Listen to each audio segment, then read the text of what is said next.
Ciao, Bella. I am Oceana Fortuna, and this is the Breathe, Love, and Magic podcast. We'll talk about a magical mix of mystical methods, including everything that works to live your best life, grow spiritually, and maybe find love. Open your heart, expand your mind, and connect with spirit to embrace the magic that is all around you. If you enjoy the show, please give it a thumbs up or write a glowing review and subscribe so you'll know when the next episode is available. And may good fortune come to all those who listen to the Breathe, Love, and Magic podcast. And now, on with the show.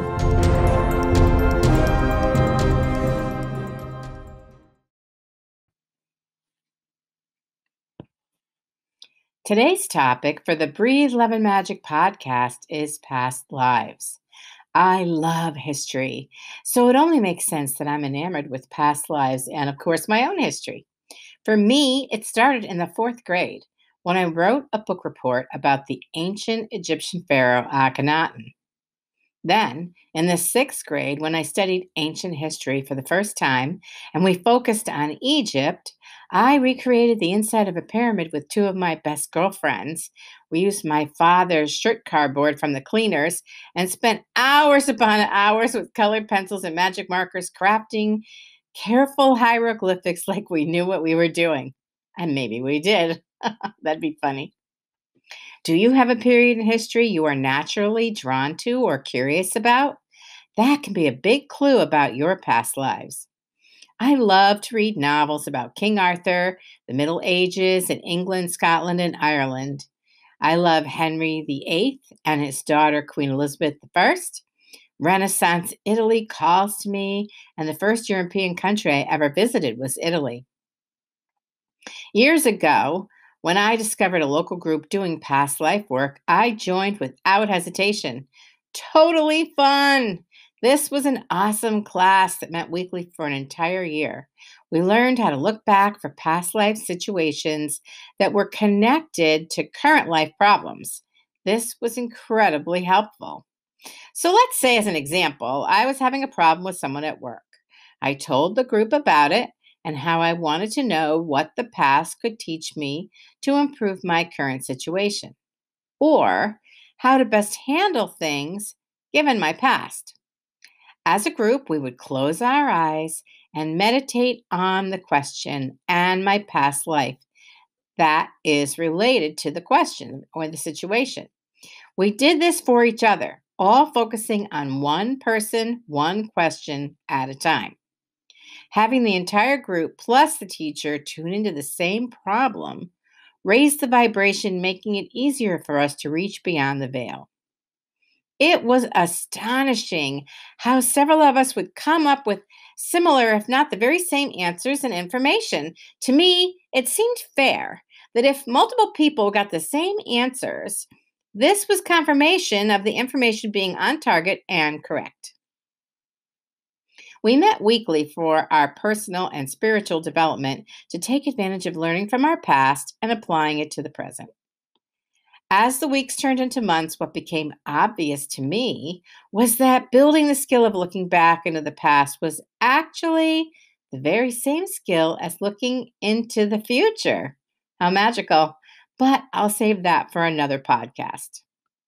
One of the most fun visions for me was asking a question that led me back to ancient Egypt and my childhood fascination. At the time, I was a wealthy woman, not royalty, but super wealthy for sure, and not very nice, I'm afraid to say. At first, I got stuck in the absolutely stunning jewelry I was wearing, just looking at it and reviewing it and admiring it. A very heavy, wide gold neck piece studded with lapis and other gems, wide, detailed bracelets, big earrings, and rings. I was totally decked out, bling city. The teacher reminded me, of course, to move on since we didn't go looking for a fashion show. I did get a good laugh about that.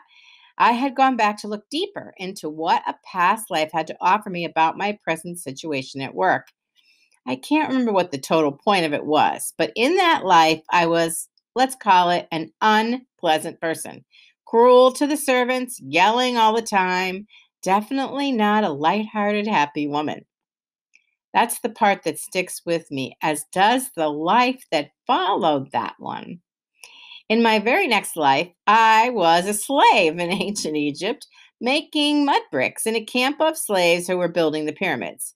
And this was the time of Moses of biblical fame. So I did eventually get freed and cross the Red Sea to wander in the desert for 40 years. Karma's a bitch, right? Of course, I can't prove anything about my past lives or what I've seen for others. However, there are several therapists who have hypnotized their clients to see past lives, future lives, and even time between lives. My first introduction to this whole idea of past lives was a book called The Search for Bridie Murphy, which actually was published before I was born in 1956. I read it in the 70s. About a woman who was hypnotized in the 1950s about her past lives. But in the 80s, this whole idea of past lives became very popular with therapists like Roger Woolger, who wrote Other Lives, Other Selves, and Brian Weiss, MD, who wrote Many Lives, Many Masters, and several other books on the experiences of their patients. I was completely taken with this idea and highly fascinated. I wanted to know more. Then, of course, in the 80s, Shirley MacLaine started publishing her spiritual books. And while I loved Out on a Limb, my true favorite was Dancing in the Light, where she recounts many of her previous lives as she discovered them with a past life therapist. She had lived in countless countries and centuries around the world. I loved every minute of reading this book, Dancing in the Light. So you can see why, when I discovered the class that focused on past lives and helping me see my own, I was totally on it. There is also a newer book written by Robert Snow. He's a police detective who was curious about his own past life that he stumbled on. Portrait of a Past Life Skeptic is his book, and it reveals his real life investigations proving that his other life memories were, in fact, lived by a real person. It's a good story if you have doubts or not. Some of my other favorites are about lives between lives, including a book called Journey of Souls and another called Destiny of Souls. They're by the same author. The name escapes me right now, but easily findable on Amazon. There's even one about a life after reincarnation called The Afterlife of Billy Fingers, which takes you through the afterlife of an advanced soul who moves on and decides not to incarnate again, kind of skips over heaven and moves on to much higher levels and shares them with the writer of his book, who is his sister. It was beyond interesting to me. So later on, as my skills increased, I started to offer past life readings at psychic fairs. This was completely fun. Three of these readings are memorable even today and have stuck with me through the years. So I'm going to share them now with you so you might see why they made such an impression on me. Later, as my skills increased, I started to offer past life readings at a psychic fair that one of my friends was running. It was completely fun. Three of these readings are very memorable and have stuck with me through the years. I'm going to share them now with you so you might see why they made such an impression on me. The first reading that is held fast over the years was for a young Japanese woman. At 24, she had sleek, long, jet black hair and beautiful almond shaped eyes. Her name was on the slip, so I could tell she was Japanese versus some other Asian origin. She asked me why she was so afraid of the dark. She was also bothered by fireworks, which gave her a lot of anxiety, and she found this disturbing. Lastly, she wanted to know what her most recent incarnation before this current life was. As I went into a meditative state to see what I could find out for her, I was surprised to see she had been an American sailor on a ship in Pearl Harbor. I saw the Japanese bombers fly over, bombing the boats and the death and mayhem that followed. I was in awe of her spirit. Can you imagine being killed by a Japanese fighter pilot as an American Navy man and then coming back as a Japanese woman? That seemed so brave to me. It's a perfect example of how the soul comes to earth to learn and grow. She came to understand the people who ended her life and spend time living their lifestyle and learning their ways. Sometimes we repeat lessons to get another chance at them, and other times we learn completely new things. When I gently told her what I saw, her next question was why she was so afraid of drowning. That became pretty clear since she had a violent and watery death at Pearl Harbor. It also explained why she was bothered by fireworks and afraid of the dark. The next past life situation is kind of a funny story. A woman in her 30s sat before me.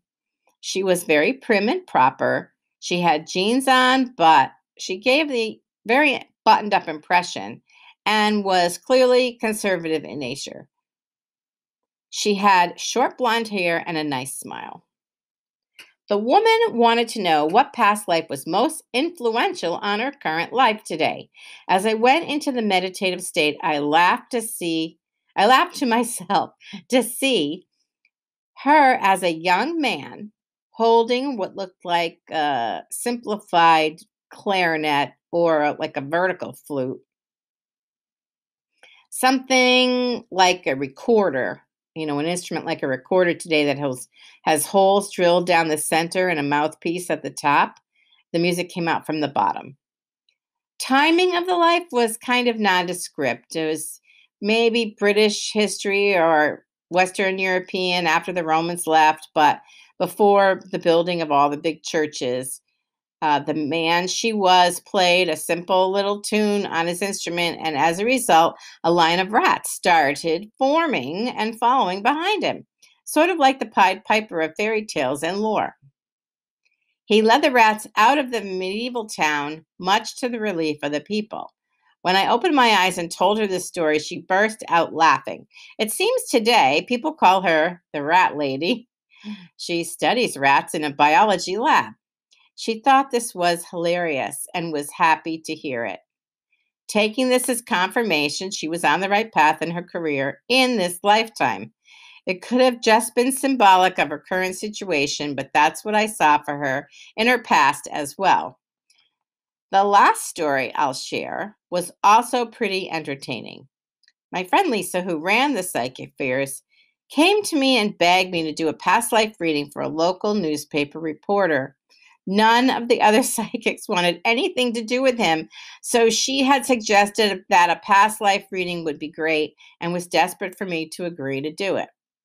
You can see me rolling my eyes now, right? Oh my gosh.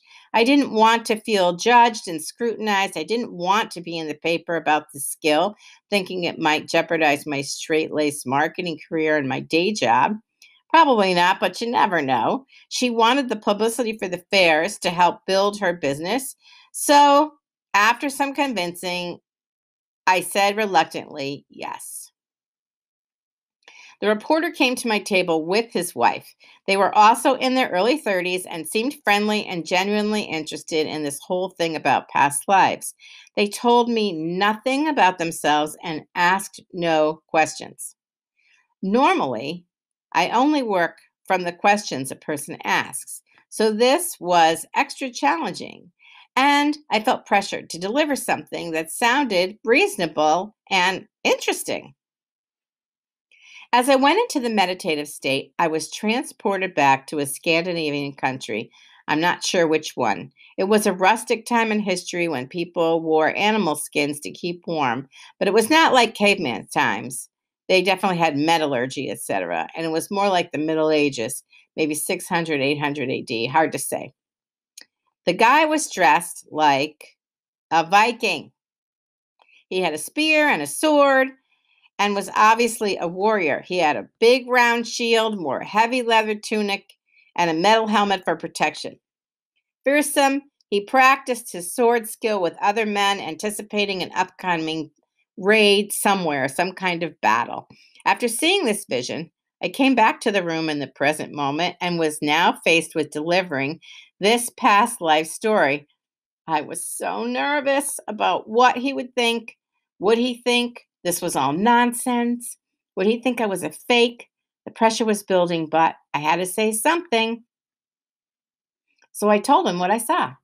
You were a Viking. You were practicing with your sword and getting ready as a warrior to raid another village. I explained to him how he was dressed and what he looked like with long blonde hair and a metal bead in his beard. His wife started to laugh loudly and she smiled broadly. And so did he, because it turns out every year for Halloween, he always wears the very same costume. Yup, he always dressed like a Viking. While we didn't get any deeper into the discussion about why he was a Viking and what this had to do with today, they were both very happy with the reading, and he wrote a nice story in the paper. My friend got plenty of publicity, all that she wanted, and I did get mentioned, but thankfully had no bad repercussions. For me, I've seen plenty of my own past lives. I've been around the block, so to speak. One life that stood out I discovered while working through a process with another coach. I was like an herb woman or healer who lived on the outskirts of a village somewhere in Western Europe or maybe the British Isles at the time when the Romans had conquered the British Isles. So, within the first, 3 to 600 years AD. I was not well liked, unfortunately, in the village, and for the most part, people only came to see me when they needed something, like a remedy, a potion, or reading the signs. It was a sad and lonely life where I didn't feel appreciated or wanted. I earned a meager living and often spent my time alone, picking herbs and tending a small garden and making potions, etc., for healing. I had gotten to this life seeking what was holding me back at the time in my current life, and seeing that life was not very uplifting. At one point, as the coach was guiding me through the life, she asked what I was wearing. I had on a thick and heavy cloak that practically touched the ground, meant to keep me warm in the deep cold of winter. She suggested that I take the cloak off. Suddenly, I dropped that heavy cloak off my shoulders and let it slip to the ground outside my small hut. I was shocked because this small action caused a great and heavy weight to be lifted from my shoulders. Somehow I felt freed by this gesture, and it seemed to reverberate throughout all of my lifetimes until this present time and really shook me up. Like watching dominoes that are all lined up and you hit one so they all fall one by one. It left me feeling lighter and relief washed over me. Whatever I had been holding on to in that lifetime, the feelings from it, and now I managed to let it go by dropping that cloak. It definitely shifted things for me in the present, much to my surprise. You never know what you might discover and how it can impact you when you look into your past lives. I also revisited an amazing, fun, and rich lifetime in Venice, Italy, around the 15th century. This is one of my favorite periods of history. The Renaissance, with all the art and colors, an explosion of creativity. It totally speaks to me. I was from a wealthy family at the time and married to a wonderful, wealthy man who turned out to be my brother from this lifetime.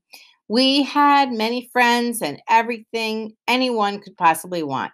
I had children and a big home, lavishly decorated in the way of the times. We were part of a secret society and spiritual mystery school, performing some kind of high magic as a group. This was for spiritual development and growth. I'm not sure what it was really about, but I know it had far reaching impact for the good of the community. At least that's what it felt like to me. However, this was a time when the church ruled and was deeply involved in the Inquisition. So When I went to see how this life ended, I watched a group of soldiers enter the room where many of us were performing a magical ritual in secret, or so we thought.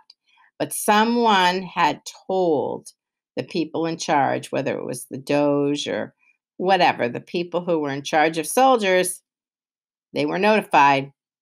And the soldiers took their swords in hand and lopped off every single person's head in the room. That was the last thing I saw from that life. Of course, that was a heavy price to pay for magic. For me, seeing past lives helps me understand my current day lessons and gives me access to the worlds that I lived in and learned from. Mystics of today say we only need to remember these skills now rather than relearn them. That's pretty amazing when you think about it. The energy of life today here on earth is supportive of our recalling what we once knew as it is still part of our soul today. And that's pretty magical the way I look at it. Some people say you need to be hypnotized to see your past lives. I have not found that to be necessary at all. It can be helpful to have somebody work with you and guide you through the process. There are even videos, I'm sure that you can find them on YouTube, that could lead you through a meditative process to discover your past. Just remember that what happened then stays there in that time and cannot hurt you in the here and now. That knowledge can be helpful if you run into unpleasant episodes. It's like what they say about Vegas. What happened in Vegas stays in Vegas. What happened in the past stays in the past. You are safe in the current day from anything you may encounter in your past. I encourage you to look into your past for what it has to offer you in this life today. You may discover valuable skills or tools that could be very helpful, or remember lessons that also apply to the here and now. It certainly can be fun adventure, and so enjoy it. Look into your past lives, see what you discover, and have fun. Thanks for listening today. Don't forget to like this episode if you enjoyed it, write a positive review if you feel inspired, and subscribe so you never miss an episode. I'll have more about love and magic next time.